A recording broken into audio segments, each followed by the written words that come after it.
77 જામનગર ગ્રામ્ય વિધાનસભા મતવિસ્તાર અને હાલના કૃષિમંત્રી રાઘવજી પટેલનો વિસ્તાર છે. મોરાર સાહેબ ખંભાલીડા ગામ પાસે ઊંઘ નંદી ઉપર બ્રિજ બની રહેલ છે. આ બ્રિજનો ઉદ્ઘાટન આ વિસ્તારના ધારાસભ્ય અને હાલના કૃષિમંત્રી રાઘવજીભાઈ પટેલે આશરે દોઢેક વર્ષ પહેલા કરેલ હતું. આ બ્રિજનું ટેન્ડર આશરે ₹7 કરોડનું છે. આજદિન સુધી માત્ર 10% જેટલું કામ થયેલ છે.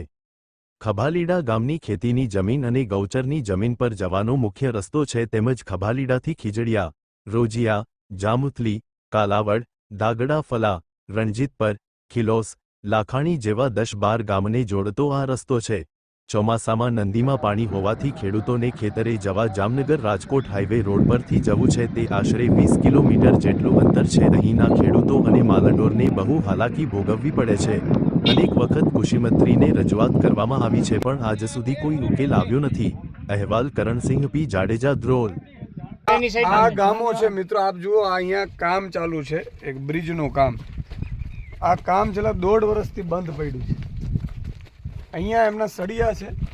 આજે હું જ્યારે ગ્રામજનોને અહીંયા મુલાકાત માટે આવ્યો એટલે ગ્રામજનોએ મને કહ્યું કે સુદાનભાઈ, આજે આ કામ વર્ષોથી 1.5 વર્ષથી લગભગ બંધ છે. 7 કરોડના ખર્ચે મંજૂર થયું છે અને અહીંયાથી જેટલા પણ લોકોને જવાનું હોય 20 કિલોમીટર દૂર ચક્કર મારવી પડે છે.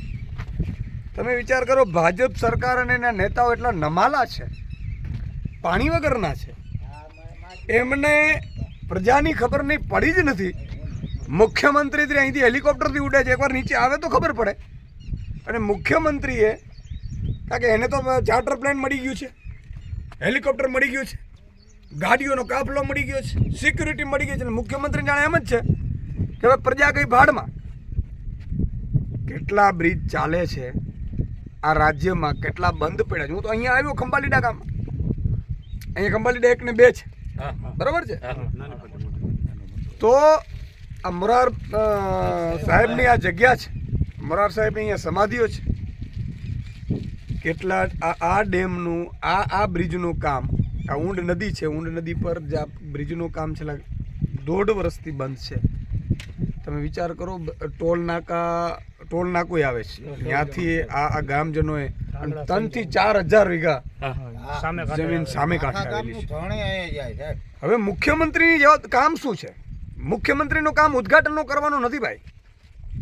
કેટલા ઉદ્ઘાટનો કોણે કર્યા, કેટલા ખાતમુહૂર્ત કોણે કર્યા, એક બ્રિજના કામ ચાલુ છે કે બંધ છે એ જોવાની મુખ્યમંત્રીની છે. પણ આ ભાઈને સમજાવે કોણ? જુઓ તમે અહીંયા, આ તમે જો આ સળિયા છે એ કાટ ખાય છે. જોજો, આ સળિયા અત્યારે કાટ ખાઈ રહ્યા છે. કામ કોઈનું થયું નથી, કામ અટકીને પડ્યું છે. હું દેખાડીશ, આ બધું જુઓ તમે, આ સાઈડ દેખાડો, બધું જુઓ તમે. આમના છેલ્લા કેટલા કોણ છે ગ્રામવાસી જે બોલી શકશે? શું નામ છે આપનું? મારું નામ જાડેજા અરવિંદ છે. અરવિંદભાઈ, કેટલા સમયથી બંધ છે ને કયું કામ છે? આ કામ રાઘવજીભાઈએ ખાતમુહૂર્ત કરેલું હતું. આજથી 1.5 વર્ષ ઉપર થઈ ગયું. એમાં 4 મહિના ને 4 દિવસથી તો એક પણ મજૂર કે કોઈ અહીંયા દેખાતું નથી. જે કોન્ટ્રાક્ટર હતા એ બી નથી દેખાતા. એમનો માલ બી અહીંયા એમને પડ્યો છે, તમે જોઈ શકો છો. તો કોઈ આવતું જ નથી. અમે રજૂઆત ઘણી કરી, રાઘવજીભાઈને રજૂઆત કરી કે ભાઈ તમે ખાતમુહૂર્ત કરી ગયા છો તો તમે એકવાર તો કહો કે ભાઈ કેમ નથી આવતા કામ કરવા. એ લોકો અમને કોઈ જવાબ જ નથી આપતા. એ કે થઈ જશે, બ્લેકલિસ્ટમાં નાખી દેશું ને એવી બધી વાત કરે છે. વિચાર કરો કે 50 વર્ષથી માંગણી કરતા હતા, 50 વર્ષે આ લોકો ખાતમુહૂર્ત કરે. એક ચૂંટણી આવે ને એટલે ખાતમુહૂર્ત કરે, આવી ગયા બધા, પછી ભયા જાય. પછી છે ચૂંટણી નજીક આવશે ને એટલે પાછા આવશે આમ થઈ ગાડીઓના કાફલા રહીને. શું છે ભાઈ કામ? અરે અટકી ગયું તું, કોન્ટ્રાક્ટરને બોલાવશે, 2 વસ્તુ ખોળખડાવશે કોન્ટ્રાક્ટરને, કોન્ટ્રાક્ટર અંદર ખાને કહી દે તારે બોલવાનું નહીં, કઈ 7 કરોડ 10 કરોડ લઈ લેજે. એટલે દબાવો. તમે આ ગુજરાતની પથારી ફેરવી દીધી છે. એક તો ખેડૂતોને ભાવ ન આપો, ખેડૂતોને ખાતર ન આપો, ખેડૂતોને બિયારણ ન આપો, ખેડૂતોને તમે નકલી બધું પધરાવો, જંતુનાશક દવાઓ.